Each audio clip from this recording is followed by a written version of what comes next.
Today is Friday, June 25th. Welcome to this edition of Nevada County Now.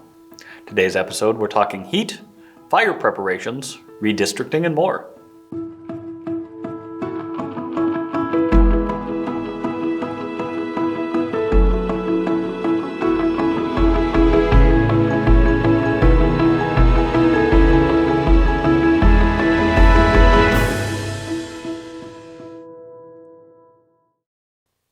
Hello and welcome to Nevada County Now. I'm your host, Cole Pettit. We've had a slight reprieve from the heat this week, with even a bit of rain yesterday, but that's set to end tomorrow. The National Weather Service in Sacramento has issued an excessive heat warning for the northern and central Sacramento Valley beginning Saturday. High to very high heat risk is expected to last into the middle of next week. As temperatures heat up this weekend, be sure to stay safe in the heat. Stay hydrated, wear sun protection, keep an eye on vulnerable populations and pets, and try to find some air conditioning if possible. Some potential options for finding air conditioning are visiting local shops. The Del Oro's back open, so you could see a movie, or visit our local libraries. And along with the heat, we all know by this point, we're well into what's shaping up to be a difficult fire season. At this week's Board of Supervisors meeting, the board heard a presentation from CAL FIRE officials about our current levels of preparation for this year's fire season. Let's take a look. First off, thank you for the opportunity to present to you this morning on behalf of Chief Estes. And our goal this morning is for myself and Division Chief Matthias is to reflect on fire season 2020 and then look at our outlook moving into this year, as well as some efforts and mitigations that we've put in place to hopefully assist us locally. So thank you for your time and opportunity. So last year, we had almost 10,000 wildland ignitions in the state of California. Record-setting year throughout the state. Almost 4.3 million acres burned. In some cases, entire national forests were lost or nearly lost when you look at the Mendocino National Forest. Over 10,000 structures were destroyed in 2020. And there were 33 fatalities directly related to wildland fires across the state. So as we move into 2021, it's important to understand, as with the conditions that we're going to discuss, is that we just came out of the worst fire season in recorded history in California. All in all, we are at least 3 months ahead right now. Today, on June 22nd, we are seeing fuel moistures that we would probably see in September, so way ahead of schedule.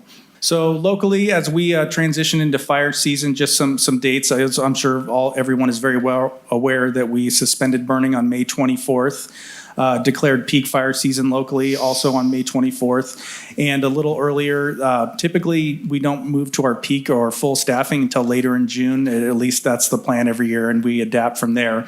But we have moved into peak fire season and staffed all our resources within the Nevada Yuba Placer unit. That consists of approximately 411 employees, 27 staff fire engines, 5 Type 1 hand crews. An additional dozer was added this year. We added last year in more of reserve capacity, but now we have a 4th dozer within our unit. And part of that is it's helping us assist the reduction in fire crews numbers that we're seeing across the state. And Grass Valley Air Attack is fully staffed this year. We're very impressed with Fire Safe Council. They've been a terrific cooperator. I'm sure that they'll report out on how many fire-wise communities they have, but we're always battling with first, second, or third place in the state of California. And for a county with the population of Nevada, I think that we are very successful compared to many other larger counties that have more resources, money, and people to be able to execute those fire-wise communities. So I think we've been doing a great job, and that's pretty much it for me. Thanks for your time, and I hope we have a great year. You can view the full meeting and presentation on our government YouTube page. While we're talking about local government, one of the biggest influences on many representative systems is the way districts are determined. This year, our county will be going through the redistricting process. Here with more details is our political correspondent, MaryJane Huenergardt. Hello, Nevada County. I have a local friend in her 50s who has been here since she was a young adult. When she moved here, she lived in town, in Grass Valley. In her words, "Then I was over it and moved to a more secluded property out in the sticks." She met a man she ended up marrying who lived in Nevada City, city limits, and she moved in with him, back to living in town. Then they decided that they wanted to have a family, and they moved back to the country, actually to a different part of Nevada County altogether. After about 15 years, they divorced, and she moved back to town. Her 23-year-old daughter had left when she was 18 and moved back after college, living with her mom for now, in town. Does this story sound familiar?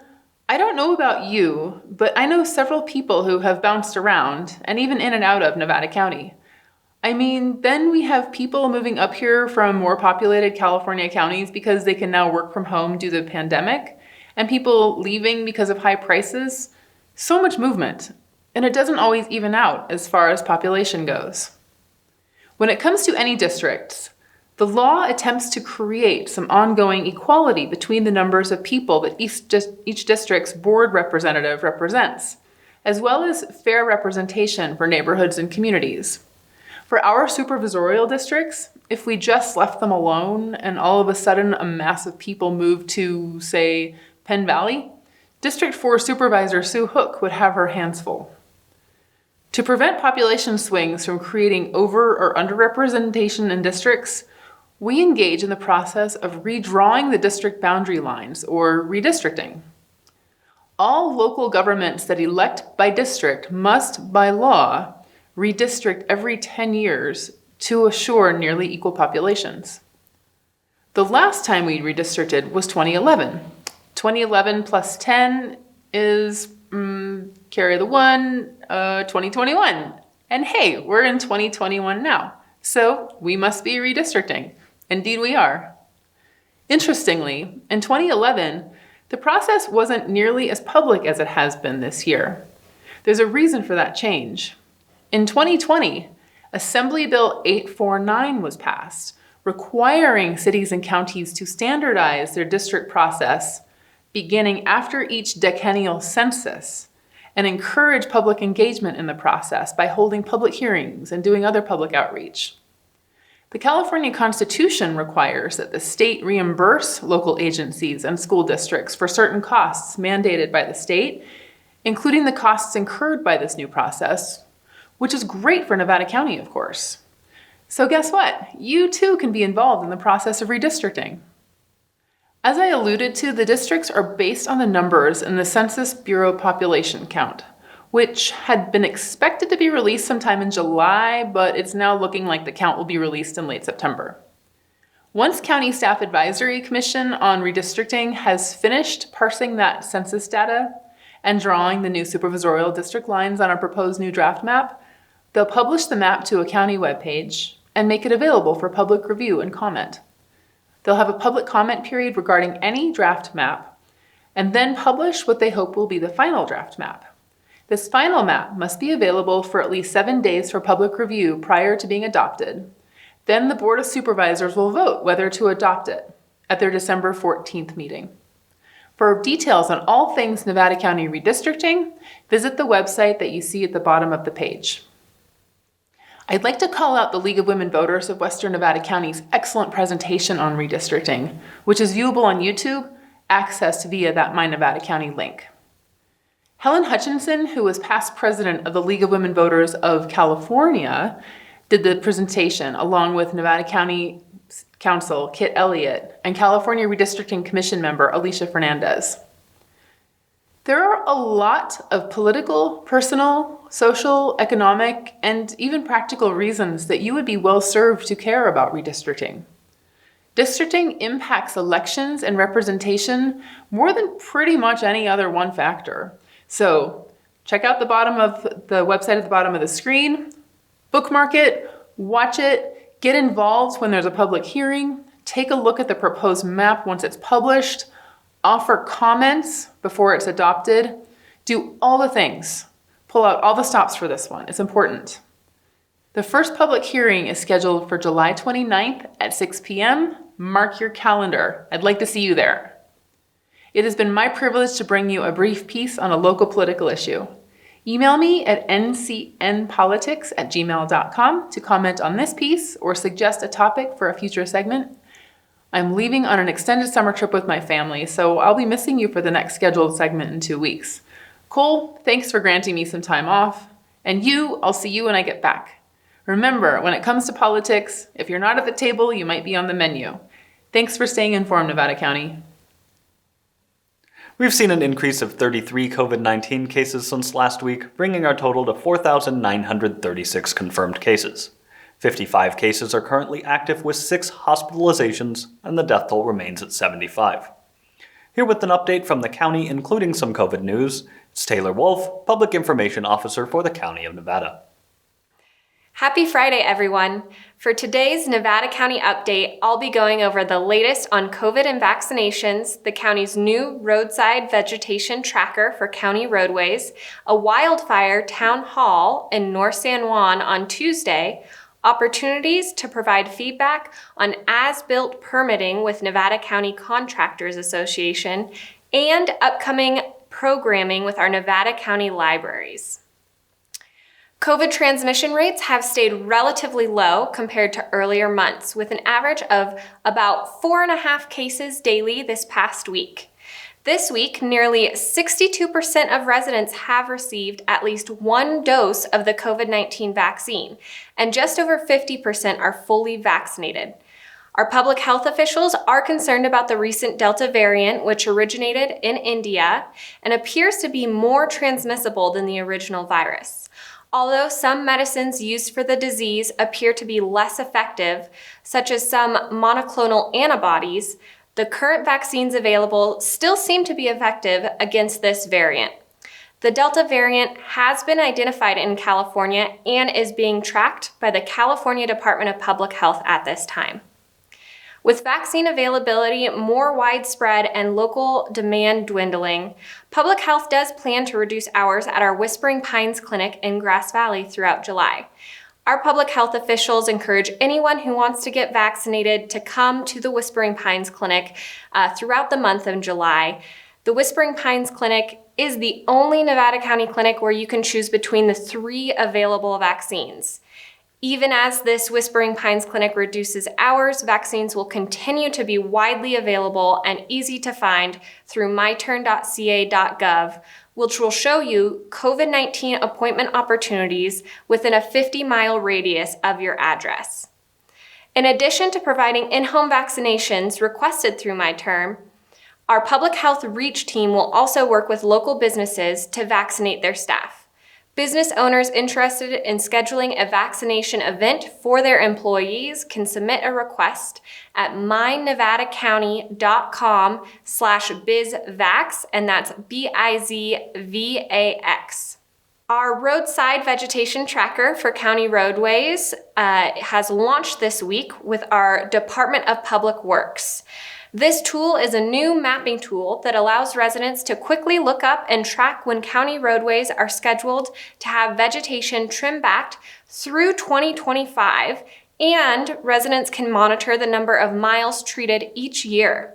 Last year, Public Works received additional funding from CAL FIRE to treat 200 extra miles of roadside vegetation in addition to Public Works' brushing, shoulder, and general maintenance project.